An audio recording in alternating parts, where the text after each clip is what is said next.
In fact, all right, let's put up that graph one more time, just to remind people that the one about how people shouldn't be so offensive. Because this is really important because, you know, yes, we're playing a couple of examples of a conservative, of media, but Republicans say too many are easily offended over others' language. Virtually no difference between July 2016 and February 2018. 81% of Republicans or lean Republicans say too many people are offended by language.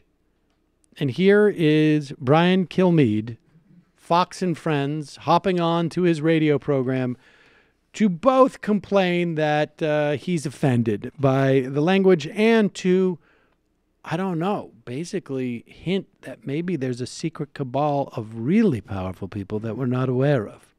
Now, Michelle Wolf, like Stephen Colbert in front of George Bush, wildly inappropriate and performing for a crowd that was not in attendance. That crowd, okay, many of them were probably laughing at Colbert.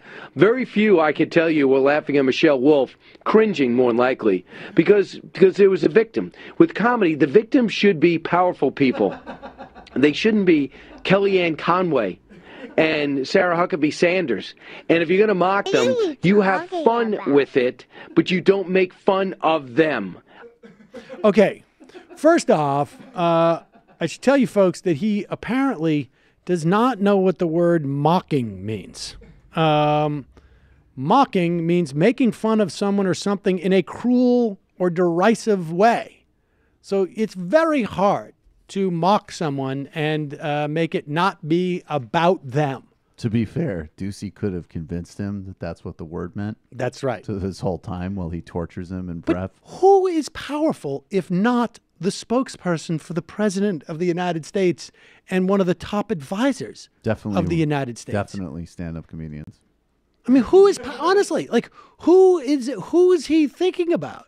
And then also, it's amazing. Like I'm like, right. Women aren't powerful, Sam. There's only 4 powerful people in the world, and that is it. you know, I'm working on this in my next book about the Libyan Muslim Empire. There's a lot of real relevant lessons for this there. I thought half the point of putting women in these positions is because they're shielded from criticism.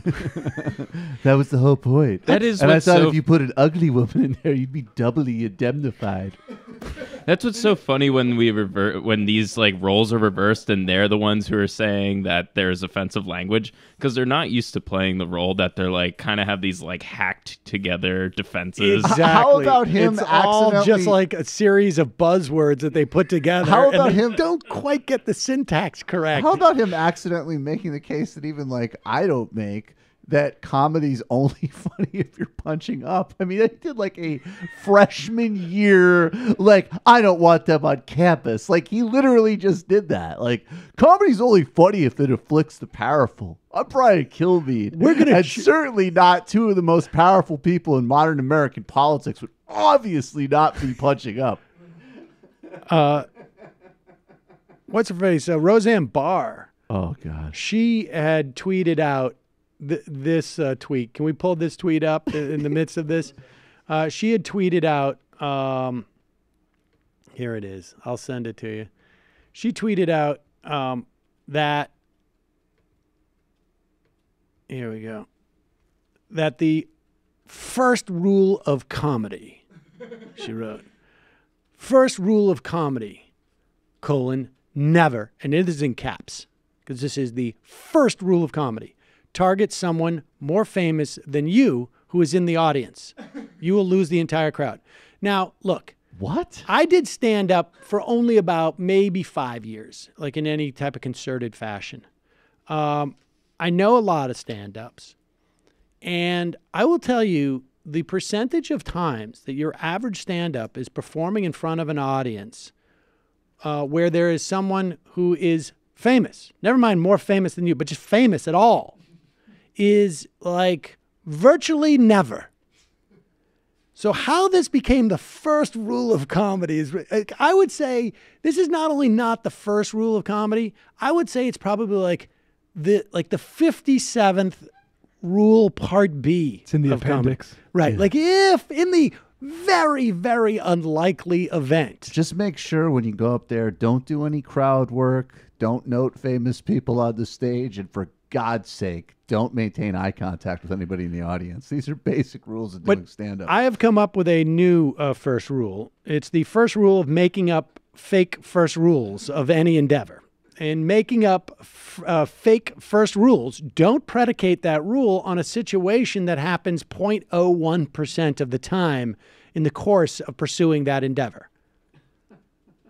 I mean, one of the things we always say around here is first rule of doing a live daily podcast is never allow a sitting president to sit on that blue couch. And because if you blow that one, forget it. Totally. Total blow it. Total blown. God. All right. Lastly, this is, speaking about outrage, this is just stunning to me. Here is Mika Brzezinski with a series of tweets, I guess about, I'm not even sure. Watching a wife and mother be humiliated on national television for her looks is deplorable. Now, look, first of all, I don't think the jokes about Sarah Huckabee Sanders were about her looks. Maybe it was about her, the way that she puts on the makeup. Maybe to a certain extent. Donald Trump is a husband and a father. And the idea that Mika Brzezinski has not found an opportunity to criticize someone criticizing Donald Trump that way is hard for me to believe. Brzezinski goes, I have experienced insults about my appearance from the president. All women have a duty to unite.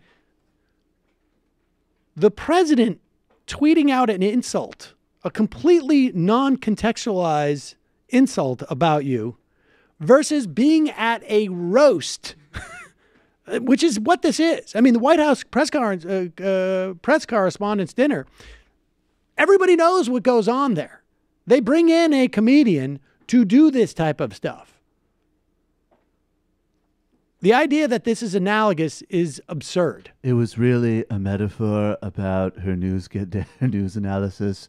No one gets it. If you think it was about her facelift, that's on you for being a misogynist. Case closed. Brzezinski says the White House Correspondents Dinner should be about honoring the best in journalism. Enough. Shut up. Well, wait a second. I think this is actually something I agree with. Enough with the comedians. Enough with the late night parties. These are serious times for both the free press and public they serve. I couldn't agree more. The idea that this was turned into some type of celebrity, a fest. You should not be allowed to go to this unless you are a member of a recognized or any type of journalistic outlet. You should not be allowed to go if you're on a TV show, you're an actor or you're a friend. You should not be allowed to go. And there shouldn't be any after parties. And in fact, I would carry this through to actual news programs. So if you have a news program, let's say every morning, don't have entertainment people on. Ever. Don't do it. Don't cavort. You should. In fact, I would say journalists should even stay away from parties. That's certainly what I do. And I don't even consider myself a journalist like Mika obviously does. I would never go to the White House Correspondents Dinner, ever. Ever. And then she goes on to say, women who use their government positions to spread lies and misinformation deserve to face the same withering criticism as men. But leave our looks out of it. It is a comedy show. Watching from home, I hurt for Sarah, her husband, and her children. This is, oh my God. What Wolf was talking about. What? It's exactly what Wolf was talking about. Go ahead. This is exactly what Wolf was talking about. Yes. In realigning yourself with them right after something fucking happens like this. Yes, of course. This is all about access and pivoting off of them and using Donald Trump and the people that work for him as some means of which to sort of burnish your credentials in some area. It's just, in many ways, these reporters or correspondents or news celebrities are performing even more, I think, earnestly than Michelle Wolf did.